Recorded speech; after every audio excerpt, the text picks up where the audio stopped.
लोगों को हैंडल करना, उनसे होने वाले आर्ग्यूमेंट से बचना और उन्हें कन्विंस करना सबसे मुश्किल काम है और ये काम बिल्कुल भी आसान नहीं है। तो आज की इस वीडियो में हम 100% एफिशिएंट कन्विंसिंग स्किल सीखेंगे जो कि डेल कार्नेगी ने अपने book how to win friends and influence people में डिटेल में लिखी हुई है। और इससे हम कुछ प्रिंसिपल सीखेंगे और उनके बाद हम कुछ एग्जाम्पल्स भी देखेंगे ताकि सब पता चल सके कि प्रिंसिपल काम करते हैं कि नहीं करते।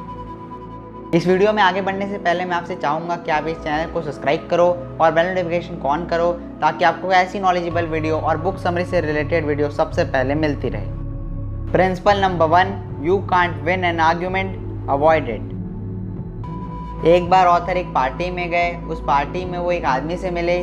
उस आदमी ने एक कोट कहा और वो कोट को कहने के बाद उसने उसे मेंशन किया कि वो कोट वो एक बाइबल से पढ़ी थी, यानी कि वो कोटेशन बाइबल की है। इसे सुनकर ऑथर थोड़े सरप्राइज हुए। उन्होंने सोचा और कहा कि तुम गलत हो, ऐसा हो ही नहीं सकता क्योंकि ये कोटेशन शेक्सपियर की लिखी हुई है। इसे सुनकर उस आदमी ने कहा कि ये नहीं हो सकता, ये कोटेशन बाइबल में ही लिखी हुई है।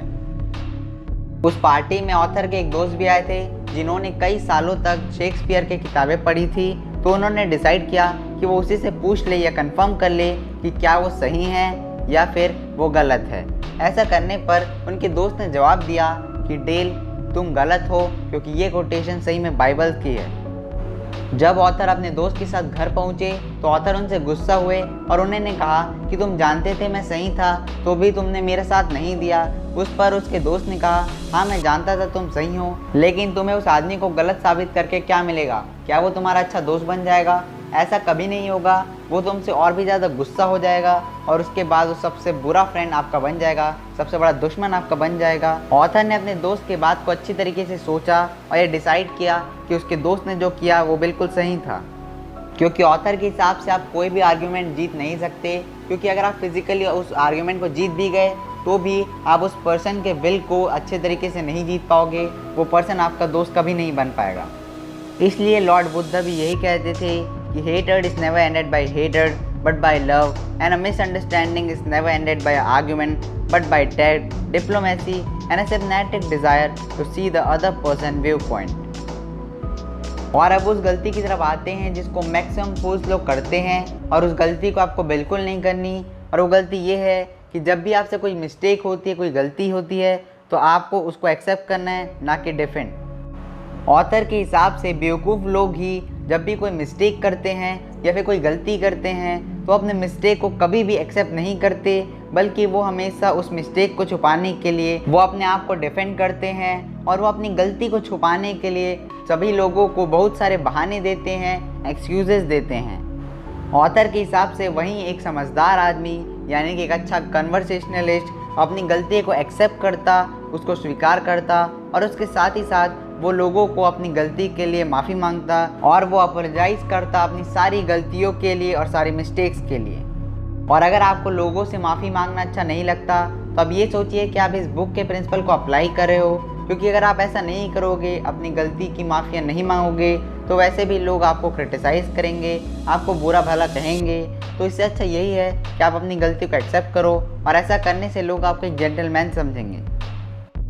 और अगर आप इस प्रिंसिपल को अप्लाई करते हो तो आप चौंक जाओगे, आप सरप्राइज हो जाओगे, क्योंकि एक मिरेकल की तरह काम करता है। ऐसा करने से लोग आपको एक हॉनेस्ट पर्सन समझते हैं और आपको अप्रिशिएट भी करते हैं। Principle number 2, show respect for the other person opinion, never say you are wrong, begin in a friendly way. Theodore Roosevelt जो कि 26th प्रेसिडेंट ऑफ अमेरिका थे, उन्होंने व्हाइट हाउस में खुद अपने बात को कन्फेस किया था कि अगर वो अपने लाइफ में केवल 75% यानी कि 75% टाइम्स वो अपने सारे डिसीजन में सही होंगे या अपने सारे चीज़ में सही होंगे तो वो अपने लाइफ में कुछ भी अचीव कर सकते थे। वो भी अचीव कर सकते थे जिसके बारे में उन्होंने कभी भी नहीं सोचा था, यानी कि बियॉन्ड एक्सपेक्टेशन।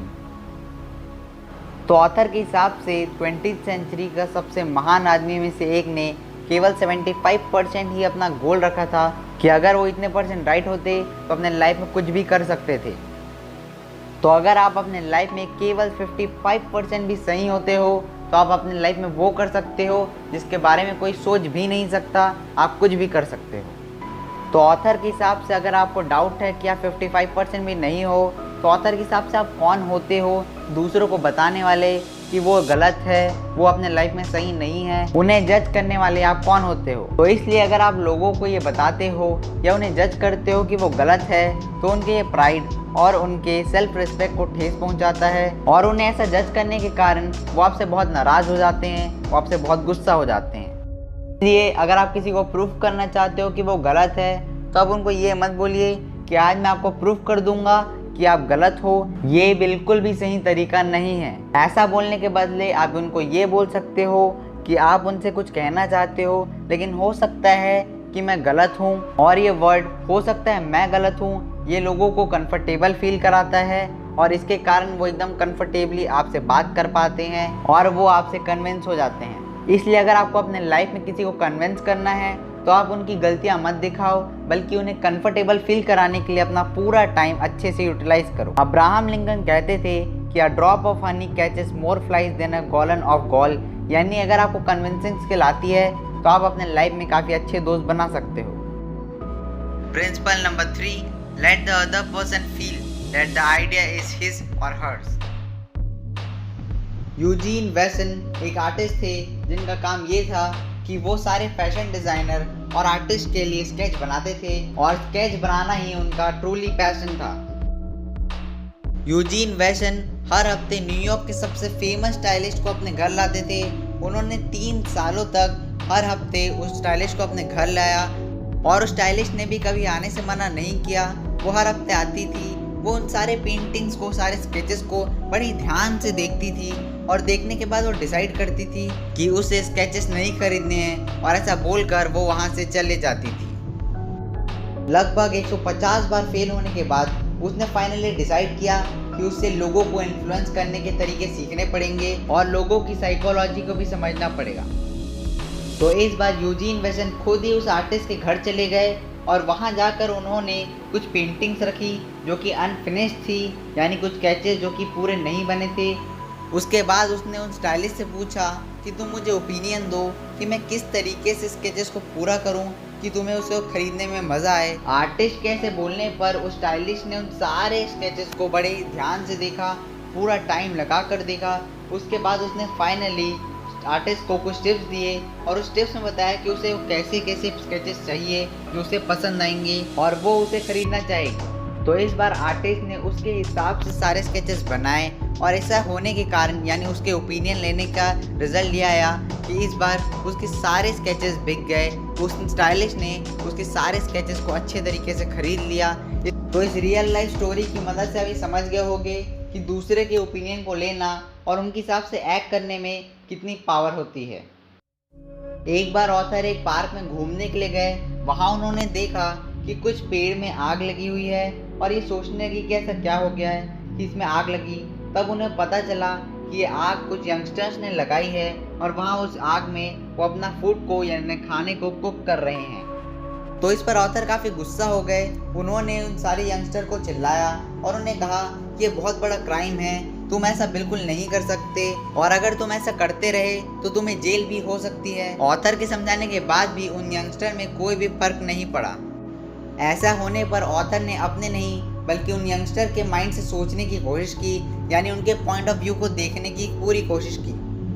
तो इस बार ऑथर जब उन यंगस्टर से मिले तो ऑथर ने उन्हें हाय कहा और कहा कि क्या तुम मज़े कर रहे हो? जब मैं छोटा था तो मुझे भी ऐसे बॉनफायर जला के उसमें खाना पकाने में बहुत मज़ा आता था। मैं इसको बहुत ज़्यादा इंजॉय करता था, इसमें काफ़ी मज़ा आता है। लेकिन तुम्हें पता होना चाहिए कि ये काफ़ी डेंजरस है और ऐसा करने से, यानी कि ऐसे आग लगाने से तुम्हें जेल भी हो सकती है। लेकिन मैं फालतू में तुम्हारी मज़े को या तुम्हारे इंजॉयमेंट को वेस्ट नहीं करना चाहता। मैं भी चाहता हूँ कि तुम इंजॉय करो, इसलिए मैं तुम्हारी कंप्लेन नहीं करूँगा। ऑथर के ऐसे बोलने से वो लोग कन्विंस हो गए और इसके बाद उन्होंने वैसे आग लगाना, यानी लकड़ियों पर आग लगाना छोड़ दिया और ऐसा होने के कारण वो पार्क नॉर्मली वापस हो गया। तो इससे हमें सीख मिलती है कि अगर हम दूसरे लोगों के पॉइंट ऑफ व्यू से देखेंगे तो हम उस प्रॉब्लम को अच्छे तरीके से सॉल्व कर पाएंगे। ऐसा करने से हम लोगों को जल्दी कन्विंस कर पाएंगे। तो अगर आपको कम्युनिकेशन स्किल को डिटेल में जानना है तो आप हमारे चैनल के प्लेलिस्ट में जाकर उसको देख सकते हो। उन सब वीडियो को देखने के बाद आप अपने पूरे लाइफ में किसी को भी कन्विंस कर पाओगे। तो अगर आपको वीडियो अच्छा लगा हो तो लाइक कीजिए, अगर आप इस चैनल पर नए हो तो सब्सक्राइब कीजिए, उसी के साथ साथ बेल नोटिफिकेशन को दबा दीजिए ताकि आपको ऐसी वीडियो की नोटिफिकेशन मिलती रहे।